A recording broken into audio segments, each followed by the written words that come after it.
अभी अभी बिहार सरकार के द्वारा एक बहुत ही बड़ी अपडेट यहाँ पे निकल के आ रही है। अगर आपके भी पूर्वज के नाम से जमाबंदी अभी तक पोर्टल पे दिखा रहा है और आप इससे परेशान हैं, और परेशान होना एक आम बात है, क्योंकि आज के डेट में अगर जमाबंदी जो है आपके नाम से नहीं है, आपके पूर्वज की ज़मीन है या फिर जो भी दादा परदादा का ज़मीन है, वो समझिए कि जमाबंदी जो है उनके ही नाम से है। आप लोग अपने मौखिक बंटवारा के आधार पे घर बनाए हैं, खेती बाड़ी करते हैं, लेकिन जब कोई लीगल प्रोसीजर में जाते हैं, जैसे कि लोन लेना हो, जैसे कि मान लीजिए कोई काम करना हो, स्कीम का बेनिफिट लेना हो, फार्मर आईडी कार्ड बनवानी हो, उस कंडीशन में एप्लीकेबल नहीं होता है। ऐसे में बिहार सरकार अभी जो है अपडेट लेकर आ रही है, जिसके माध्यम से अब यहाँ पे सरकार खुद जो भी पूर्वजों का ज़मीन है, जो बाप दादा के नाम से ज़मीन है, उसका जमाबंदी जो है जो उत्तराधिकारी हैं उनके नाम से करने जा रही है। इसको लेकर अपडेट निकल के आ चुका है कि ये प्रोसीजर कैसे होगा, क्योंकि एक समझिए कि बहुत ही पेचीदा मामला है, इतना आसान नहीं है पूर्वजों के नाम का जो जमाबंदी है ना अपने नाम पे, यानी कि जो उनके उत्तराधिकारी हैं, शेयर होल्डर हैं, उनके नाम से करवा पाना। इसके लिए सरकार एक प्रक्रिया जो है पहले से चला रही है, पार्टीशन, जो कि आपको पार्टीशन करवाकर शेड्यूल बनवाकर इसकी जो आवेदन है वो पार्टीशन का म्यूटेशन का करना होता है। उसके बाद जमाबंदी जो है जो उत्तराधिकारी हैं उनके नाम पे ये दर्ज हो पाती है। लेकिन अभी जो है सरकार की तरफ से जो अपडेट निकल के आ रहा है ना, इसमें देखेंगे तो बताया जा रहा है कि अब आवेदन का कोई भी इंतज़ार नहीं करना होगा, सरकार खुद करेगी। जो भी मृत रैयत हैं उनके जमाबंदी अपडेट, देख रहे हैं ना, जो भी मृत रैयत हैं, जैसे कि मान लीजिए हमारे जो पूर्वज हैं वो तो मृत हो चुके हैं, तो वैसे जो भी रैयत है ना उन सभी का जो जमाबंदी अपडेट है ना खुद यहाँ पे सरकार करेगी। अब इसमें क्या कुछ कंडीशन है, कैसे होने वाले हैं, थोड़ा सा आपको समझना पड़ेगा। और देखिए यहाँ पे मैं जो आपको पेपर बता रहा हूँ ना, इतना आसान नहीं है भाई जाके ज़मीनी हकीकत पे काम करवा लेना, क्योंकि हर जगह करप्शन है। अब देखेंगे कहीं भी जाएंगे तो करप्शन भरा हुआ है, ठीक है। तो पहले समझिएगा क्या कुछ सरकार का मंशा है, सरकार क्या कुछ अपडेट लग रही है, किस तरह से करवाने की सोच रही है। देखिए जो दिलीप कुमार जी हैं, आप सभी को पता ही है कि रिसेंट में राजस्व एवं भूमि सुधार विभाग के मंत्री बने हुए हैं, तो इन्होंने रैयतों का अधिकार दिलाने का प्राथमिकता लेकर बोला हुआ है कि हम यहाँ पे जमाबंदी अपडेट करवाएंगे, लेकिन ऐसा कुछ होता नहीं है, ठीक है। आप लोग बहुत हवाबाजी सुने होंगे, राजस्व महाअभियान, ये वो सो, लेकिन ऐसा कुछ होता नहीं है। लेकिन इन्होंने बताया हुआ है, तो आपको समझाते हैं कि कैसे वर्क करने वाला है। राज्य में अब मृत जमाबंदी रैयतों के उत्तराधिकारियों को अपने नाम से दाखिल खर्च कराने के लिए वर्षों तक आवेदन देने और कार्यालय का चक्कर लगाने की ज़रूरत नहीं है। अब ये कहाँ तक सही होगा आप लोग हमें ज़रूर बताइएगा। इनके द्वारा बताया गया है कि अब यहाँ पे ऑफिस का चक्कर आपको नहीं लगाना पड़ेगा, लेकिन एक ऐसा मामला फंसा देंगे जिसमें आपको ऑफिस जाना ही पड़ेगा, आगे हम बताएंगे, ठीक है।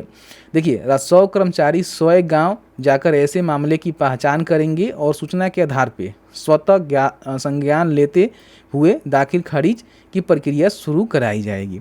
यानी कि इनके कहने का मतलब क्या है कि जो भी राजस्व कर्मचारी हैं वो समझिए कि आपके गांव में जाएंगे और इस प्रकार के जो भी रैयत हैं उन सभी का पहचान करेंगे, संज्ञान में लेंगे और इसको दाखिल खर्च की प्रक्रिया में डालेंगे, पार्टीशन वाला जो प्रक्रिया होता है उसमें डालेंगे। अब इतना आसान तो नहीं है भाई, ऑफिस का चक्कर लगाने के बाद काम नहीं हो रहा है, तो जो रसाव अधिकारी हैं वो घर पे जाकर कैसे ये करेंगे, मेरे समझ से थोड़ा सा बाहर है। हालांकि मंत्री जी हैं, इनके पास पावर है, ये बोल रहे हैं, तो कैसे करवाएंगे ये जानते हैं, ठीक है। अब देखिए बताया गया है कि इस संबंध में राजस्व एवं भूमि सुधार विभाग के सचिव जय सिंह ने इस संबंध में सभी प्रमंडलीय आयुक्तों और जो भी समाहर्ता हैं उनको विस्तृत निर्देश जारी कर दिया हुआ है। मतलब कि इनके जो सचिव हैं जय सिंह जी, उनके द्वारा जो भी निर्देश है, जो भी समाहर्ता हैं उनको दे दिया गया है कि कैसे करना है, क्या कुछ इसकी कंडीशन रहने वाली है। राजस्व एवं भूमि सुधार विभाग मंत्री डॉक्टर दिलीप कुमार जायसवाल ने कहा कि सरकार की मंशा है कि किसी भी परिवार का केवल जानकारी के अभाव या फिर प्रशासनिक विलंब के कारण अपने वैधानिक अधिकार से वंचित नहीं रहना पड़े।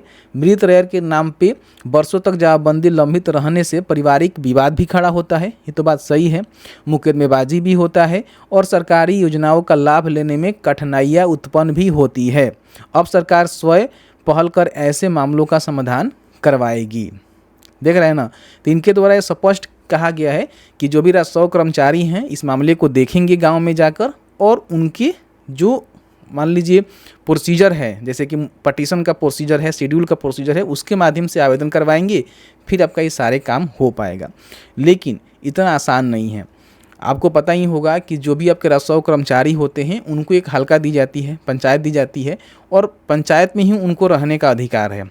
अब वो उनमें भी गलती नहीं है, क्योंकि मान लीजिए अगर पंचायत सरकार भवन में उनका जगह कहीं नहीं होगा तो कहाँ रहेंगे, फाइल कहाँ रखेंगे।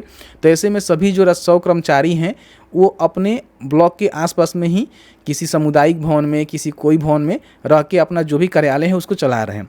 तो जब तक ऑफिस की बढ़िया से व्यवस्था नहीं हो पा रही है तो उस सरकार में, उस मतलब समझिए कि स्टेट में लोग घर जाकर, कर्मचारी घर जाके ये काम कैसे करेंगे, ये सोचने वाली बात है। तो ये भी फेल होगा, मेरे हिसाब से वर्क नहीं करेगा। ठीक है, बाकी आप इसके बारे में क्या सोचते हैं बताइएगा। बाकी मंत्री जी हैं, इनके पास पावर है, तो इन्होंने बोला हुआ है तो कुछ इसका प्रभाव तो पड़ना चाहिए। और इन्होंने ये भी कहा हुआ है कि प्रत्येक महीना में या फिर जो भी चीज़ें हैं उसमें 5 से 10 ऐसे जमाबंदी है जिसको अपडेट करना ही है, मैंडेटरी है। तो ये हो सकता है कि इसमें कुछ लोगों का काम निकल जाए। बाकी वही प्रक्रिया है, आप लोग जाइए, अपना सहमति दीजिए, फिर यहाँ पे पार्टीशन करवाइए, फिर उसका पार्टीशन का दाखिल खर्च का फॉर्म भरिए, फिर आपके नाम से ज़मीन जमाबंदी हो पाएगा। उम्मीद है कि मैंने सभी जानकारी बताया। बाकी आपके मन में कोई भी सवाल होगा इस वीडियो से रिलेटेड तो हमें ज़रूर बताइएगा। बाकी इसकी पूरी प्रक्रिया आती है, कैसे वर्क करेगा, तो एक अलग वीडियो आपको बनाकर बता देंगे।